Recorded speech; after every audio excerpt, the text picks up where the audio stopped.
Let me ask you something profound.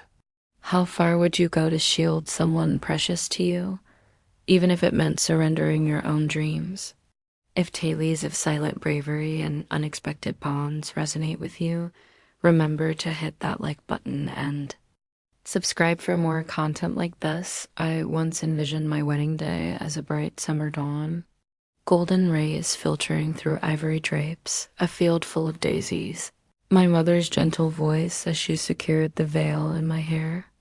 Instead, that Boston morning arrived draped in charcoal clouds, with only the sharp echo of my heels against the frigid marble creating any rhythm. The cathedral possessed that haunting beauty of ancient places, remote, stately, tinged with melancholy. I paused at the entrance wearing a dress I'd sewn from fragments of my mother's bridal gown. The fabric still carried traces of her favorite lavender sachets, though the lace had grown amber with time. During her restless nights, I'd worked by lamplight, threading needle through memory. Grief knotted in my chest. New silk wasn't in our budget, but I didn't want new. I needed her presence with me. My fingers shook beneath the gossamer veil as I entered. No blossoms adorned the space, no wedding party, no proud father to escort me down the aisle. He had abandoned us years before, leaving only debts and empty silence. Just Aiden Remington waited at the altar, tall and stoic, flanked by two stone-faced men in dark suits. His gaze never found mine, fixed instead on some invisible point beyond my shoulder. At 36, his reputation preceded him, sharp as his tailored suit's crisp edges, unforgiving. The kind of presence that commanded boardrooms, whose words could resurrect or destroy negotiations. Now he was my husband, not through romance. But necessity. My mother's lungs were betraying her, slowly but relentlessly, like an old house surrendering to gravity. The medical team had solutions. I had nothing. When Aiden presented his proposition, marriage for financial security, I accepted. Not from love, but survival. He offered no promises of affection. I demanded none. Still, approaching him, I felt 24 years compress into one breathless instant.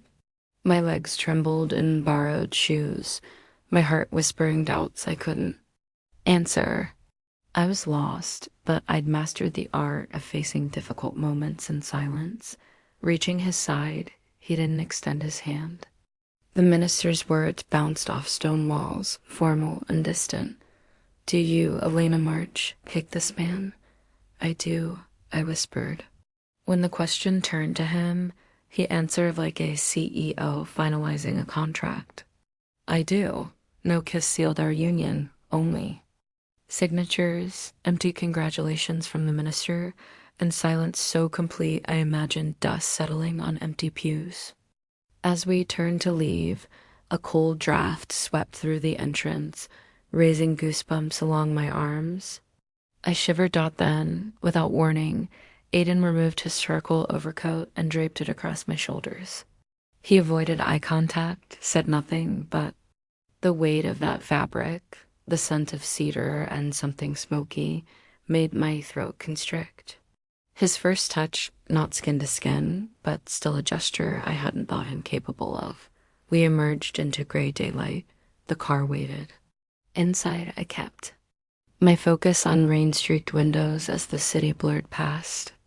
My hand found the inner lining of my gown, searching for the familiar lacework, but discovered something else instead, a folded paper sewn into the seam. Later, alone in the guest room of his penthouse where he'd said I'd temporarily stay, I unfolded the fragile note after he retreated to his study. My mother's familiar script. "If you're reading this, you were my dress. I always hoped it would bring you joy. But if it led you to a choice made from duty, then know this. Your father made mistakes, but once, long ago, he shouldered a burden that wasn't his for someone he loved. I never stopped believing that selfless love matters. Love without pride is the heaviest kind to bear." No signature, just an ink smudge where her pen had paused, as if she had more to say but couldn't find the words. A gentle knock interrupted my thoughts. I slipped the letter under my pillow as Aiden appeared in the doorway. His tie was gone, sleeves pushed up. He looked neither tired nor relaxed, but paused like someone mid-thought, uncertain whether to voice what occupied his mind. "I expect nothing from you," he said, his voice maintaining that smooth precision from the ceremony. I nodded, waiting. "This isn't love," he continued. "It's duty. I did what was necessary." "So did you." Then, almost as an afterthought, he truly looked at me. "I don't need love, Elena," he said quietly. "I need honor. That's what endures when everything else crumbles." With that, he turned away, leaving me alone in a room scented with cedar, ink, and unfamiliar luxury. But tears didn't come. I simply sat there, fingers pressed to my chest, his coat still wrapped around my shoulders. For the first time since striking our deal, I wondered who this man really was, not the ruthless millionaire the world warned about, but someone who, even in silence, had chosen to warm my trembling shoulders. The penthouse radiated the cold beauty of hotel lobbies, polished, symmetrical, silent. Floor-to-ceiling windows wrapped the living area, creating an illusion of openness though freedom felt distant. Outside, Manhattan pulsed with energy. Inside, only the soft hum of climate control and the measured ticking of a grandfather clock. Someone likely bought for aesthetics, not sound. Aiden hadn't spoken since that evening. He departed early, returned late, always impeccable, always composed like someone who'd constructed a fortress so refined that even emotions weren't permitted entry. My guest room was spacious but cold, decorated in blues and grays like a magazine. Spread, a bed untouched by sorrow, a chair too rigid for comfort. I unpacked my few possessions, a scarf my mother had knitted, a small framed photo of us at the shore, and a worn leather book of Irish lullabies she'd hummed during my illnesses. That night, staring at ornate crown molding, I tried remembering what love should feel like. Not the intoxicating kind, just small kindnesses. A chair pulled out for you, a voice speaking your name like it mattered. Hands that linger not from possession, but care. I hadn't experienced any of that recently. Days fell into rhythm. I took solitary tea, wrote in a journal I'd never reread, and visited my mother frequently. Her illness was no longer lurking. It was a waiting game, slow and inevitable. Yet she still brightened when I entered, still asked about that husband of mine. Her eyes kind despite being rimmed with pain. I didn't lie. I simply didn't elaborate. Aiden had arranged the state's finest oncologist, a private room, and round-the-clock nursing. The contract covered these expenses, but no clause required Tuesday flowers or real books instead of cheap hospital magazines. He never lingered, rarely spoke, but always regarded her like he recognized something familiar. I began observing him more carefully. He worked in a glass-walled office near east-facing windows. From the hallway, I could see him through the panes, focused till, like someone restraining a tempest through sheer posture. I never interrupted, but once left coffee on the ledge outside his door. He didn't acknowledge it. The next morning, a second cup appeared beside it, clean porcelain with a saucer and a note beneath. Your turn. He was trying in his peculiar formal way. He was trying. One evening, returning from the hospital, I caught the faintest hint of cinnamon and apples in the air. I paused, confused. This wasn't artificial fragrance. It smelled genuine, warm, sweet, familiar. Following the scent to the kitchen, I discovered a freshly baked pie on the counter. Not store-bought, not perfect, slightly over-browned edges. Somewhat messy lattice work. My mother's favorite. I stood motionless, almost afraid to touch it.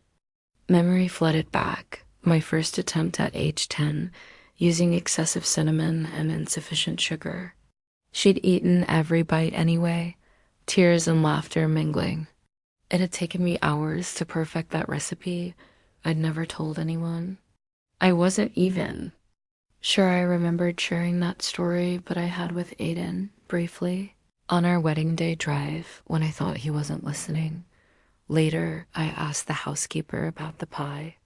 She smiled softly. He told me to find your mother's recipe, miss. Said it was urgent. I returned to my room that night carrying a single slice wrapped in linen. Sitting by the window, city lights twinkling like quiet thoughts, I took a bite. It wasn't perfect, but it tasted like someone cared. For the first time since entering this life, I felt something shift, a crack, small but unmistakable, in the glass wall between us. The next morning, I placed a folded note on the kitchen island. Thank you. She would have loved it when I returned. From the hospital that evening, there was no reply. Just a second pie cooling by the window, and beside it, a small recipe card in neat handwriting. Not his, but his mother's. He had attempted to make it himself. Suddenly, I wasn't looking at a man who didn't care. I was looking at a man who didn't know how to express it. Some truths don't strike like lightning. They creep in slowly, like mist through a cracked window. Quiet, cold, and irreversible. It began with a box in the attic. I hadn't intended to find it. I was searching for a blanket, something older and warmer than the sterile whites filling the guest linen closet. The attic was rarely used, its floorboards groaning like they remembered better times. Everything smelled of cedar and aged paper. A small trunk sat near the far wall, untouched by dust, secured with a clasp that opened with a soft, resigned sigh. Inside, letters. Dozens of them, receipts, copies of loan documents in my father's name, and at the bottom, folded carefully, one sheet of cream paper in my mother's script. Elena, if you're reading this, it means you've been asked to carry something that was never meant to be yours. I want you to know the truth. I sank to the attic floor, legs numb beneath me. Your father made a promise 20 years ago. It was a foolish promise, but he made it for the right reason. A friend, his cousin, really was in danger of losing everything. And your father, proud and stubborn, forged the paperwork to keep the man's business afloat. It was stupid, illegal, but it saved dozens of jobs, and it buried us. Aiden Remington was the one who discovered it. He was a young advisor then, and he kept it quiet. He could have exposed us. Instead, he offered silence and never asked for anything in return until now. My hands trembled as I finished the letter. The edges had softened with age, like she'd folded and unfolded it many times before sealing it away. I leaned back against the wooden beam, the truth pounding inside me like a second heartbeat. He didn't have to marry me. He chose to. And not for business, not for image, but because he was honoring a debt I hadn't known we owed. Suddenly, every moment I'd spent resenting him, the silent meals, the unsigned birthday cards, the cold glances, felt weightless next to the truth that he'd been protecting something far more fragile than pride. My father's dignity, and mine, that. Evening, I waited in the kitchen instead of my room. Aiden came home around 9, briefcase in one hand, jacket over his arm.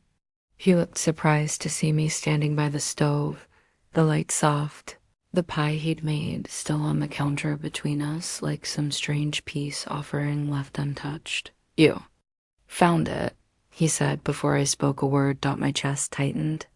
You knew I would. His jaw flexed slightly. He didn't speak.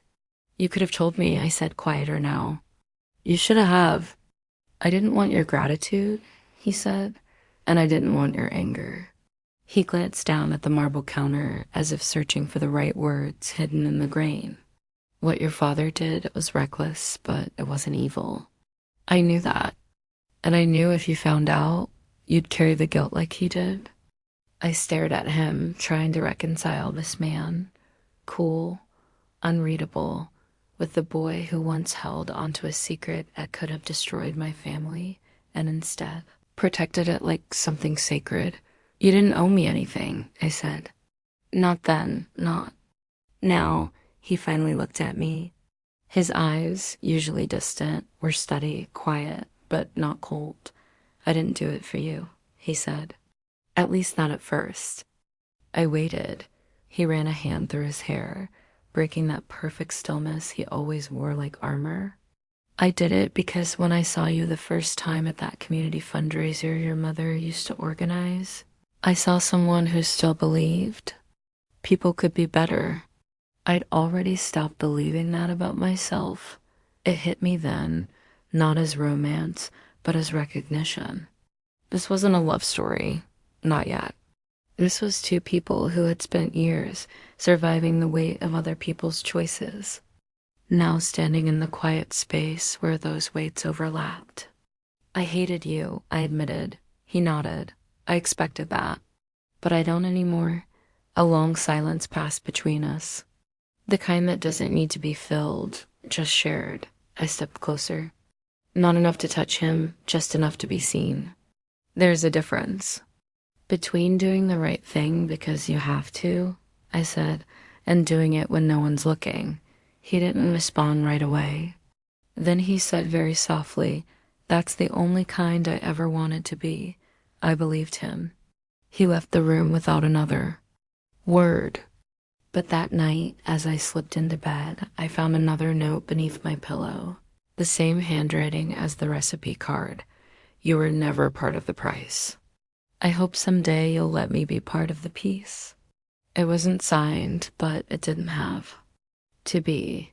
I've always believed that kitchens hold the truest version of a family. Not the dining room with its polite smiles and rehearsed toasts. Not the living room where silence stretches like old wallpaper, but the kitchen, where time spills in flour on the counter, where grief simmers low beneath the smell of tea and cinnamon, where people stand shoulder to shoulder in grief and love, even when they have no words left. That morning, I found my mother at the small kitchen table Aiden had installed beside the east window. Her hair, thinner now, was pinned up with the same clip she'd used since I was 10. She looked tired, but not defeated. "I didn't wake you," I said softly, wrapping my hands around a warm mug. "You should have called," she smiled. I like being here when the world's still quiet. We sat for a while without speaking. Outside, the sky was turning the faint gold of a Boston morning, soft and unsure. I steeped the tea, grated ginger like she taught me, and dropped a slice of orange peel into each cup, her old trick for stirring up memory, as she used to call it. "I found your letter," I said after a long while, her fingers still around her mug. "I wondered if you would." "I understand now," I said, "why you stayed. Why you never told me what Dad had done." She looked at me then, really looked. Her eyes were soft and worn, like pages read too many times but never abandoned. "I didn't want you to carry that weight," she whispered. "I was already carrying the silence," I said. "This at least has shape." She reached across the table and took my hand. Her skin was papery, her grip gentle, but it held a quiet strength I've leaned on my whole life. "I was angry for a long time," she said, "not just at him, at myself. For marrying a man who made bad promises, for believing I could fix what wasn't mine to mend. But love," she continued, "love is not the absence of fault. It's what we choose to do after the fall." We sat in the warmth of the tea and those words. I wished I could bottle the moment. The sun on the counter, the clink of her spoon, the sound of her voice after sleep. Aiden stood in the doorway. He didn't say anything, just stood there for a beat too long, hands in the pockets of his charcoal trousers, his shirt sleeves rolled above the wrist. I thought he might turn and leave, but he didn't. He came in, nodded to my mother, and placed something on the table between us, a wrapped box. He met my eyes briefly, then turned and walked out the back door to the garden. The air felt different after he left, as if something unsaid had finally found shape. I unwrapped the box slowly. Inside was a folded sheet of drafting paper, blue lines, measured angles, the shape of something long dreamed, never dared. A sewing studio, not just a corner in the guest room like I had in childhood. A real space, cables, light, workstations, shelves for bolts of fabric, a back room for alterations, all built on the property with its own entrance dot at the bottom of the blueprint. In careful script, it read, "For the hands that mend more than cloth." I stared at it for a long time, afraid that even touching it might make it vanish. "He listens to you," my mother said gently. "No," I whispered. "He listens even when I think I'm not speaking." That afternoon, I stepped outside into the pale sun and found him in the garden, kneeling beside a half-grown rose bush. His shirt was smudged with soil. It made him look softer, almost human. "I didn't ask for this," I said, holding the plan. He didn't look up. "I know." "You didn't need to do it." He stood, brushing his hands off on a rag. "I know that too." "Then why?" He looked at me, not over me, not past me, at me. "Because I've seen what you do with broken things," he said. "And I wanted to give you something whole." My throat tightened. "You're building a studio for a woman who doesn't know if she belongs in this house?" He stepped closer, not invading, just near enough for the words to land. "You do belong, Elena. You're the only real thing in this place." I didn't cry. I don't think I could have, even if I wanted to. The moment was too fragile to shake, too warm to drown. So I just nodded. And for the first time, we stood not as two people bound by a contract, but as two souls beginning to understand what it meant to choose each other quietly, completely, without needing to say so out loud. Hospitals have a way of shrinking time. Hours become minutes, or maybe minutes become hours. Either way, you stop counting. That night, I sat beside my mother's bed in a room that buzzed with the low hum of fluorescent lights. She drifted in and out of sleep, pale against the white sheets, her breath shallow but steady. It wasn't a crisis. Not yet, but the nurse had called and said, "You might want to be here." And I knew what that meant. I hadn't called Aiden. I didn't expect him to come. But around 11, I looked up and found him standing just outside the doorway, his suit slightly rumpled, tie loosened. He held nothing in his hands. No flowers, no file, just himself. For a moment, neither of us spoke. Then he stepped inside, glanced once at the monitors, then at me, and simply said, "How is she?" I blinked against the weight behind those 4 words. "Better now," I whispered. "Stable." He nodded. "I'll stay." There was no room for argument in his tone, but it wasn't cold. It was certain. He pulled the second chair up beside mine and sat. Not close, not distant, just near enough for our knees to almost touch. For our silences to overlap. For a long while, we said nothing. I didn't know what I expected. A gesture, maybe an awkward question. But all he offered was his presence. And strangely, that was enough. At some point, my head dropped against the chair, and I closed my eyes. The rhythmic beeping of the heart monitor became the metronome of my thoughts. "She used to hum when she cooked," I said quietly. "Something soft, Irish lullabies. I don't even know the words, but I remember the sound." He didn't respond, but I felt his attention, unspoken, steady. "She'd sing to drown out the arguments," I added. Back then, I thought she just liked music. Still silence, still warm. Then gently, as if hesitant to break whatever fragile thread we'd spun between. "US," he said, "my mother used to braid my hair." I turned, surprised. He didn't look at me. His eyes stayed fixed on the steady rise and fall of my mother's chest. Until I was 8. I hated it. Said it made me look like a girl. But she said, "Tidy hair, tidy mind." After she died, I never let anyone touch my hair again. I don't know what made me do it. Maybe it was the hour. Maybe it was the way his voice cracked just slightly on the word died.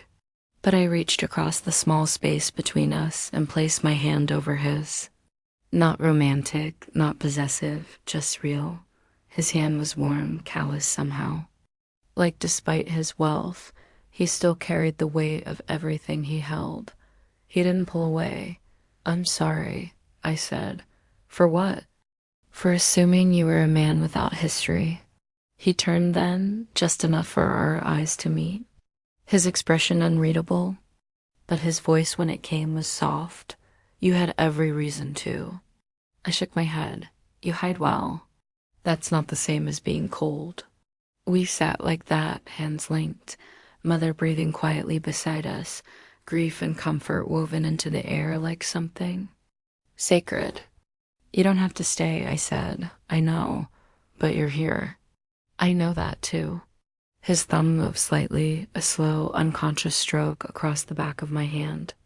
"I don't need you to fix anything, Aiden," I said. "I just don't want to be alone." "In this?" He nodded. A breath escaped him. Almost a sigh, but deeper, heavier. "You won't be," he said. "Not anymore. It wasn't a vow." Not yet, but it was the first time he said we. Later, when the nurse came in and gently suggested I rest, Aiden stood before I did. "I'll walk you out," he said. I paused in the hallway, watching him linger one last moment by my mother's bedside. He looked at her the way a man might look at a stranger he's unexpectedly come to respect. Then he joined me, his footsteps quiet against the polished floor. Outside, the air was crisp. The street was mostly empty, lights glinting off puddles from a rain that had come and gone without notice. I stopped before getting into the car. "Why did you come tonight?" I asked. He looked at me for a long moment, then said, "Because I didn't." "Want you to wonder if I would?" The car ride home was silent. But in that silence, something shifted.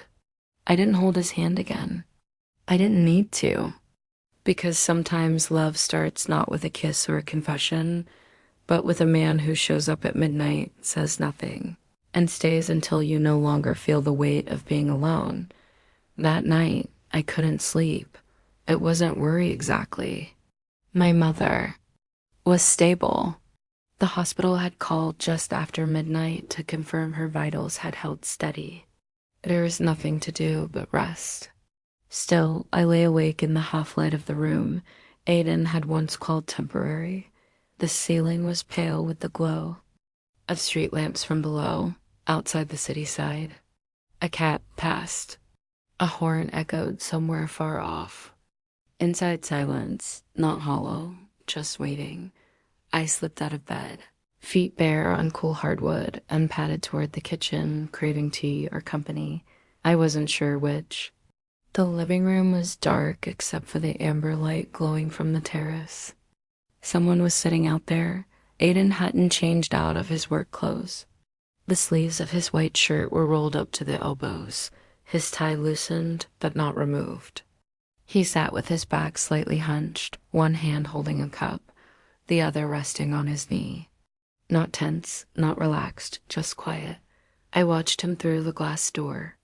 The way his shoulders rose and fell slowly, like the weight of the day hadn't lifted yet.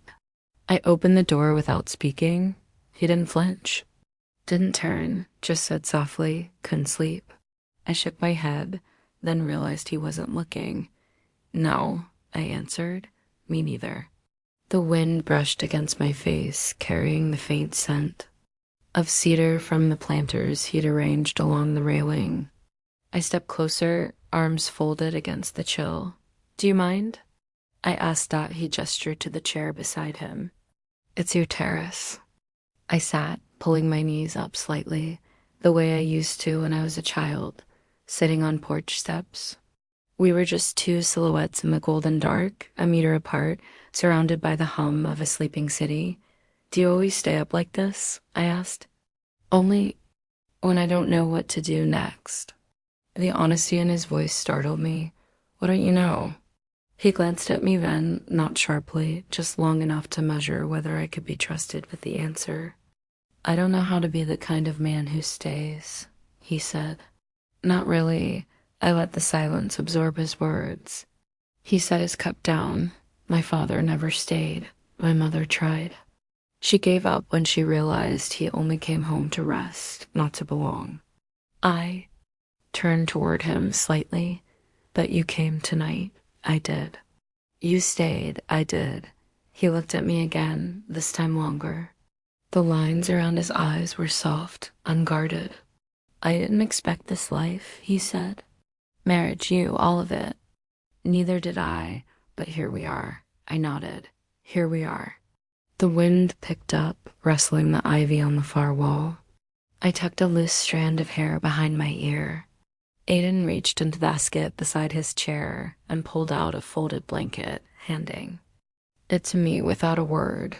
I unfolded it and draped it across my lap. Then, without thinking, I let one edge fall across his knees, too. He looked down at the shared fabric between us. Didn't move, didn't resist. And in that quiet, I felt the weight of every wall he'd spent years building begin to soften. I turned to him. Aiden. He looked at me, and in that look I saw a man unraveling. Not from weakness, but from finally laying down what he had carried alone for too long. I don't need you to be perfect, I said. I don't even need you to know the answers. He breathed out slowly, his eyes not leaving mine. Then what do you need? I hesitated, then told him the truest thing I knew. Presence, someone who shows up, someone who stays. He leaned back in his chair, closing his eyes briefly as though the fove. Words were both a balm and a burden. When he opened them again, something had changed. I'm not good at this, he said. You don't have to be, I replied. You just have to be real. We sat like that for a while. Blanket shared, hands just inches apart. I didn't reach for him this time. I didn't have to. There was no performance here. No pressure. Just two people brave enough to sit in their quiet and let the space between them shrink. At some point, my head tilted to the side. I leaned gently against his shoulder. He didn't move. He didn't stiffen. He just let me rest there, his body warm, steady. We stayed like that until the horizon turned a shade lighter and the city began to stir again. When I stood to leave, he rose with me. At the threshold, I paused, looked back. He met my gaze. Thank you, I whispered. For what? For not being anywhere else. Some moments don't announce themselves. They don't arrive with fanfare or warning. They don't demand attention.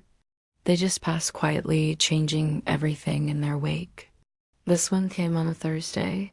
I was in the sewing room. My sewing room, though I still said it like a borrowed phrase. Aiden had finished the space 3 weeks earlier. The smell of fresh pine still lingered on the shelves, mixing with the scent of fabric and chalk dust. It was simple, practical, beautiful, and it had become, without my planning, the first room. In this house that felt like mine, was hemming a wool coat for one of the women from my mother's church group when Aiden walked in. He didn't speak, just stood there holding a folder, his expression unreadable. I looked up. Everything okay? I let it go, he said. I blinked. Let what go? He came forward, placed the folder on the work table, and opened it slowly. Inside was a document, a signed agreement, or it had been. Aiden had crossed his name out in thick, clean ink. Next to it, a typed release clause, unmistakable. It was the real estate deal he'd been preparing for months. A multi-million-dollar expansion. A project that would have meant another tower, another triumph, another notch on a belt already crowded with them. I stared at the paper, then back at him. I thought this deal was essential, I said. It was, he replied, until I read the site. Plan again. I remembered vaguely some historic district near the edge of the city. Aging warehouses, small businesses, forgotten places. You remember the little sewing supply shop you used to go to with your mother? He asked. I nodded slowly. Green awning, bell on the door. That building was on the site. They didn't flag it during acquisition. I didn't notice until I saw the amended proposal yesterday, and I pulled out just like that. No dramatics, no explanation, no speech about values or cost. You'll take a loss, I said. I already have. I stood, hands flat on the table, heart suddenly unsteady. You didn't need to do that. No, he agreed. But I couldn't ask other people to lose something irreplaceable just so I could gain something forgettable. He looked at me then, really. Looked like he was no longer holding anything back. I used to think progress meant leaving things behind, erasing the old to make room for the new. That not everything should be erased. Some things are worth keeping, even if no one else understands why. For a moment, I saw him not as a businessman or a husband, not even as a man who had done something noble. I saw him as someone choosing deliberately, fully, to be good. Thank you, I said. He shrugged, but there was a trace of vulnerability in the gesture. I didn't do it for gratitude. I know, I said. That's why it matters. I walked around the table, stopped in front of him. You've been protecting so many things that didn't belong to you, I said. My father's secrets, my mother's health, this house, this name, this marriage. He met my eyes, waiting. But you can't carry all of it. Alone, I finished. You're allowed to let someone stand beside you now. A long pause. Then softly he said, I don't know how. You don't have to. Just don't walk away when someone reaches for you. I took his hand, his fingers curled around mine, not tightly, not with desperation, just enough to say, I'm here. We stood like that in the late afternoon light, surrounded by pins, bolts of fabric, and the quiet ache of unspoken things finally finding voice. That evening, we had dinner in the kitchen, just the two of us. No staff, no silver trays. He'd made soup. It was slightly too salty. I didn't mention it. He'd learned to cook not for perfection, but for presence. Later, as we sat by the fire, my mother walked in slowly, wrapped in her shawl. She watched us, smiling in that quiet, tired way of people who have loved enough to understand that peace is earned slowly. You know, she said, settling into her chair, your father once gave up a partnership for a promise he made to me. No one ever called it love, but it was. It just looked different than the poems.